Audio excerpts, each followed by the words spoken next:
checking box. Pen multimeter. Watch pen. Manual. Battery installed. Remove the back battery compartment cover and put in 2 AAA batteries. Remove the safety cap. Connect the pen line. Long press to turn it on.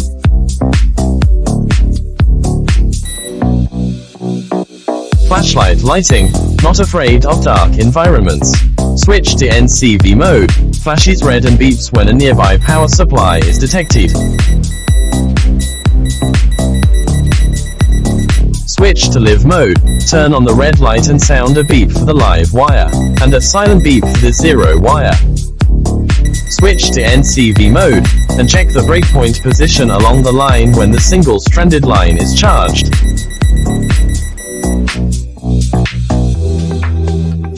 Auto automatically recognizes the DC voltage, and the pen can contact the positive and negative electrodes of the battery.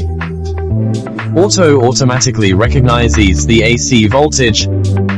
Auto automatically recognizes the buzzer, turns on the red light and emits a beep to indicate that it is normally unobstructed. Auto automatically recognizes the resistor, and the stylus can contact both ends of the resistor. Switch to the frequency mode as shown in the video. Switch to diode mode, and the stylus corresponds to the positive and negative electrodes of the diode. Switch to capacitive mode. Short-circuit discharge is required before measurement, and the stylus can touch both ends of the capacitor.